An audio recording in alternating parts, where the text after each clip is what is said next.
The industry is definitely looking up, and it's always about understanding the content, understanding the stories that you want to tell, So the stories determine the success of obviously your brand as a director. So I'm from Soweto, so I understand the best of both worlds. I understand how my market needs to ingest, and I understand what client wants. So that's what separates me from a lot of the shows. And obviously, I've been blessed. The numbers don't lie. I've got the highest watched sitcoms, highest watched drama currently now. So it's been beautiful. I mean, talking about stories, right now, the latest story that got a bit of international attention was that of Mamwini. And it started a conversation about how Africans are not telling their own stories. We've got guys from the outside that are telling the African story. It shows that guys from the outside are quite interested in the African story. But why are we not doing more as Africans about that? You know what it is? It's all a game of economics, you understand? And also as well, racism plays a huge part, obviously within our industry. I mean, if you look at the films that are made by white directors. You've got the District 9s popping up, going overseas. You've got a lot of NFVF films and all sorts of things that are getting made. It's all white directors, white stories. So you won't get the black authentic stories. Those guys, they don't give in the funding, and obviously their stories are not kind of on the forefront. The only people that are, even, the Mamwinis and all of that, all those stories are told by foreign directors. They're told by directors that don't understand the different inflations of ish. So obviously, how can that be authentic and proper? So, that's our situation that we face as Africans, and also corporate is not coming forth, with the actual funds to fund these young filmmakers, because the stories, these are my stories. You can never tell me how it is to basically grow up in Soweto. I'm from there. I know it very well. You can try tell it, but trust me, if I direct it, it's going to be number one, exactly like all the other shows.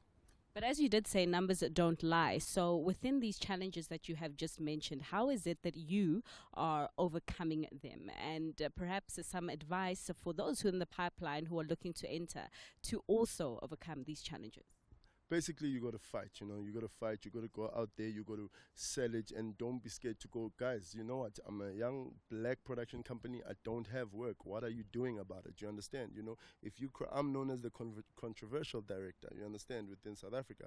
I'm known as, he's a bit risky, let's not give him the mic, especially when it comes to, but without that, I wouldn't get my shows. You see, I mean, you watch a lot of South African foreign internationals get telenovelas, get big, long form shows, and then the young black guys, they give them 13 episodes and think that's all right. And that's what we need to change, you see. I mean, you've got companies that have been here for years, since apartheid, making content right now. And you've got the young black guys, that are, struggling. There's not a lot of, how many production companies in South Africa? A whole lot. But then black production companies, can't be two. It can't be the Fergusons and Black Brain. Come on. In a country where 90% is black, there's films getting made every day. That's a huge problem. And then afterwards, there are the young individuals who are saying, let us as young blacks stop crying about what we don't have and, the system that is against us, and disrupt. We're at the Forbes 30 under 30. We are meeting individuals under 30 who have disrupted businesses and sectors across, despite the challenges. So for me, I'm like, as young people, is the secret to our success also not cultivating this disruptive way of thinking? No matter how much you can disrupt, it's all about money. It's all about investment. It's all about corporates coming in and investing in our stories. You understand? Obviously, if you go to any ad agency in South Africa right now, I can tell you now, 90% of that workforce is white. Point blank. Do you get what I'm saying? And that's the minority of the country. Are there no black creatives? That's the reality. That's what I'm facing every single day. That's why I wake up every day to tell these stories, to try and be number one so that I can have a voice. You see, and they give to one black kid who is just out there and he creates the number one content. Not because I'm amazing, it's because I know the story. I am the market. I'm not writing about a market I don't know. It's like me directing a Chinese film or a foreign. I won't be great at it, but directing content for my people, that's why numbers don't lie, you see. So there's so many funds that are floating, but they're not coming our way, you see. So if we can unlock the economy, then it's going to be something else. You look at ads that go on TV. Look at the soundtracks. It's all international soundtracks for big corporates. Don't we have musicians here in South Africa? Okay, but Mandla, you're also playing that to your advantage. I understand that you're cooking up something really interesting for South Africa. Why collaborating with guys internationally? Maybe tell me a bit about that you can reveal. Okay, okay, now back to the positive stuff. You know what I'm saying? I get really passionate when it comes to South African television and obviously our struggles and our politics, because that's what we're going through.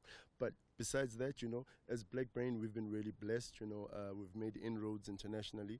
I've got a huge a drama series that I've just done called Lockdown. It's really really huge, and I collaborated with an American company called Black Guys as well. So that's all right. Collaborated with them, and we got Tashina Arnold, which is Pam. I was always a fan of Pam growing up. Martin! Yeah, Martin Lawrence, always a fan. So she came through, and for the first time ever, I did 13 episodes with her. It wasn't just a guest, it wasn't just one episode, it was 13. And just also, working with her, collaborating with our actors and her as well, and just opening the culture of learning.